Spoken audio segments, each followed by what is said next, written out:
أهلا وسهلا بكم أعزائنا المشاهدين في حلقة جديدة يقدمها لكم يمن انفورميشن سنتر. وبجمال الكلمة وبجمال النغم وما فيها من شجن نبحر في مجال الفن، ونبدأ حلقتنا لهذا اليوم مع ضيفنا في الاستوديو عازف ومدرب الكمان الفنان أصيل السبئي. أهلا وسهلا فيك أصيل. يعطيك ألف عافية يا رب. الله يعافيك. أصيل، في البداية حدثنا عن نفسك وكلمنا عن موهبتك في العزف. أوكي. مبدئيا عازف ومدرب كمان. اخترت المجال هذا لأنه في رسالة في البداية، نقدر يعني نحن نوصل الرسالة اللي نشتيها للمجتمع وللعالم كامل، غير إنه في شجن في الموضوع. وفي الأول والأخير أي حاجة تختص بالفن فهي رسالة روحانية أكيد. وفيها جمال ومجالة واسع وما تتقيدش تحت أي مسمى أو أي توجه. فهذا الشيء يعني كان مساحة حلوة جدا لنا ولي شخصيا كعازف إنه أخذ راحتي في التعبير، فالشيء هذا كان جدا جميل لي، فاخترت المجال كهواية. دائما الفنان بيقولوا بيحاول إنه يعبر عن ما في داخله أو حتى عن أي رسالة عن طريق العزف، وزي ما قلت أنت اخترت الكمان كمساحة للعزف. كيف بدأت يعني القصة؟ طبعا الأسرة أسرة فنية كلها. يعني الوالد هو فنان تشكيلي وعازف درامز وعازف جيتار بيز. وأمي برضه كانت تغني. ما شاء الله. حلو، أسرة فنية. أيوة بالضبط. وأختي برضه فنانة تشكيلية، فتربينا في بيئة فنية يعني من كل النواحي، غير المجال اللي هو الغناء أو الموسيقى، من كل شيء. فهذا الشيء يعني خلى فينا حب وانتماء للجمال الفني. فكان عندي أنا موضوع اللي هو الموسيقى وخصوصا الكمان من وانا طفل صغير، يعني اتمنى ان اكون عازف كمان في المستقبل. مش عارف ليش اخترت الآلة هذه. هل كنت شخص متأثر يعني فيه علشان انت قلت انا حابب اعزف كمان، او خلاص موهبة وحبيت هذه الآلة وحابب اعزف عليها؟ حلو. مبدئيا كنت احب الموسيقى بشكل عام. الكمان آلة تستهوينا، ليش مش عارف. اللي كنت احب ان انا اشوفه يعزفوا او شيء كانت الفرقة حقياني. اي اتعلقت فيها بشكل كبير جدا، وكنت اجلس اسمعهم وتخيل ان انا معاهم في الفرقة اعزف. هذا من وانا طفل صغير. كبرت بعدين لما طلعت لصنعاء هنا، أنا كنت عايش في تعز أصلاً. بعد ما طلعت لصنعاء احتكيت بالمجال الفني والشباب العازفين، فلقيت فيه فرصة إن أتعلم الشيء اللي كنت أحبه من زمان. بديت فيه. بدأت تعزف. أيوة. للآن لي تقريباً 4 سنوات. ما شاء الله. أو أكثر شوية.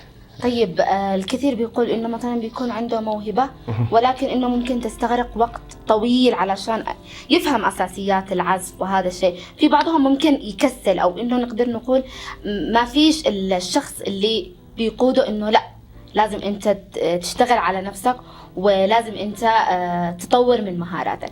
كيف يقدر الشخص اللي عنده موهبة يطور من مهاراته؟ طيب حلو. مبدئيا الكمان او بعيدا عن الكمان نتكلم في الموسيقى بشكل عام او اي آلة موسيقية. اي انسان يشتي يعزف لازم يكون عنده اسس. هذا الشيء اللي شويه نعاني منه يعني احنا هنا في بلادنا، لانه مش الكل يلاقي الاسس هذه بسهوله، يعني يتعبوا شويه عشان يلاقوها. ممكن يكون معه مساعده اللي هي من عازفين ثانيين، يكون عنده اصدقاء عازفين فيسهلوا له الموضوع. البعض اضطر انه يلقى لحكايه انه يدرس اكاديميا او ياخذ دورات قصيره في المجال هذا. فموضوع التعليم والاسس الاكاديميه هي مهمه جدا. الموهبه او الهوايه تيجي كشغف او كدافع. يعني ممكن الانسان يكون موهوب وعنده الشغف يوصل لمرحله يحبط. ليش؟ لانه ما لاقاش الشيء اللي يكمل الفراغات اللي عنده. صحيح. فمضطر انه يلاقي الاسس او يبحث عن الاسس. هذا الشيء مهم جدا. فالاثنين يعتبروا تكميلين لبعض. يعني او انسان يكون دارس ومتعلم وكذا تسمعي عزفه جميل جدا، شغله حلو واو وجميل، بس انه ما تحسيش انه يوصلك. فهذه الامور اللي تكون فيها شويه تفرقات، فعشان كذا هذا يكمل هذا الاثنين. زي ما تكلمت على الأسس، نادرا ما بنلاقي عندنا في بلادنا المعاهد الموسيقية اللي تختص بتعليم الآلات الموسيقية، يمكن قليلة جدا أو بالنادر ما بنلاقيها. أنت كمدرب هل بتشوف في إقبال مثلا، أو في شباب عندهم إقبال وحابين إنه يكون في مؤسسات أو معاهد لتعليم الموسيقى؟ وأنا كمدرب أبحث على هذا الشيء. أنت كمدرب تبحث يعني؟ وأنا كمدرب أبحث إن أنا أشياء أطور من نفسي. يعني أوكي المرحلة اللي وصلت لها حلوة جدا، بس برضو أبحث عن إن أنا أشتي أوصل لمرحلة أكبر، يعني اللي إحنا نسميها العالمية. أي لأن هذا الموضوع قليلين جدا اللي هم يمنيين وصول للعالمية. صحيح. وتلاقي تبحثي بعضهم أو تشوفي إيش الطرق أو الخط اللي مشوا فيه خرجوا واضطروا يكملوا دراستهم برا. مثلا بقول لك أنا خريج البيت اليمين الموسيقى والفنون بدبلوم عالي عندي. فادنا جدا الدراسة هناك، استفدت، أخذت الأسس التطوير على دراسة عبد العزيز مكرد، يعتبر أفضل عازف كمان موجود في اليمن. فهذا الشيء فادنا كثير. حلو، طب اشتي اطور اكثر، اشتي اخذ بكالوريوس، اشتي احضر دراسات اختص في باب مثلا التاليف والتلحين، الحاجات اللي زي كذا. هذا الموضوع مش موجود للأسف. ايوه، فنضطر نحن نبحث للمنح، ندور امور زي هذه.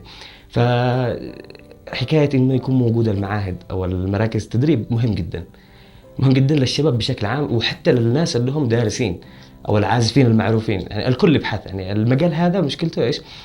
ان احنا واخذينه بفكر انه هو فن وجمال ورسائل حلوه وكذا. هو باب علمي زيه زي باقي العلوم. صحيح. يعني لازم يكون في اسس تدرسيها، نظريات تفهميها، تاريخ تقرأي عشان تقدري تألفي او تسوي عمل جديد تخدمي فيها المجتمع او تمثلي الهويه اليمنيه نفسها. صحيح. ايوه، فما اقدرش ان انا اسوي هذا الشيء من دون ما الاقي المراكز العلميه الكبيره اللي تفيدنا. صحيح. فوجودها مهم. طيب أصيل، في علاقة تربط الآلات الموسيقية مع بعضها البعض، وبتقدم زي ما تكلمت في بدايتنا في هذا اللقاء إنه بتقدم رسالة جدا مهمة. فماذا يحتاج العازف حتى يقدم للشخص اللي بيسمعه مقطوعة رائعة في يعني متكاملة ومكتملة من جميع الجهات؟ حلو. مبدئيا كعازف كشخصه كفنان أو عازف بيقدم العمل الفني محتاج للخبرة. كشخص محتاج لفهم المساحة الفنية، محتاج إنه يكون عنده اطلاع كامل على الألوان، على الهويات، على المقامات، على الأساليب، علشان يقدر يقدم الرسالة بوضوح ويمحور الفكرة اللي هو يشتيها، ما تروحش لبعيد. هذا أولا كعازف. ثاني شيء في المجال الفني نفسه، الآلات الموسيقية هي تمثل المجتمع باختلاف الفئات اللي فيها، باختلاف الأفراد، باختلاف الفئات العمرية، المساحات. يعني زي نحن مثلا لما نجي نعمل جلسة حوار مع بعض بننتقي ناس معينين من كل الفئات عشان الكل يوصل رسالته. اللي هو كبير في السن بيقدم لنا الرسالة اللي هي فيها العمر الكبير، اللي فيها الخبرة، اللي فيها كذا. اللي هو صغير الاندفاع، التهور احنا نقول. ايوه، اللي هو في المتوسطة بيكون فيه الحكمة، الامور اللي زي كذا. فالآلات الموسيقية كل آلة تمثل شريحة من المجتمع اللي احنا عايشين فيه. فوجود الآلات أو يعني اختلاطها مع بعض يقدم العمل بأسلوب حلو.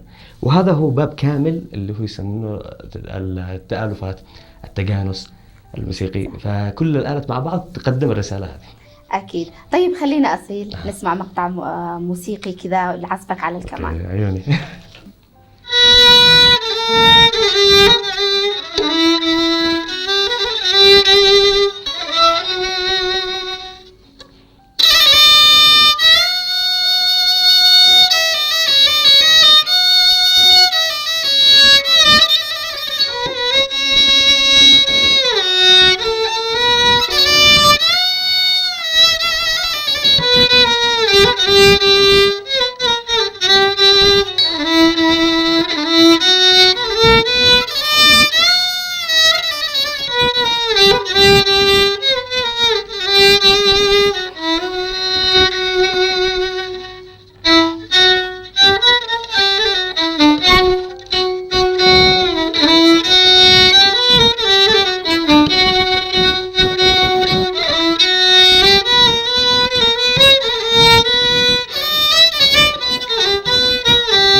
يا سلام، عزف جميل أصيل. أصيل، هل آلة الكمان نوع واحد فقط أو عدة أنواع؟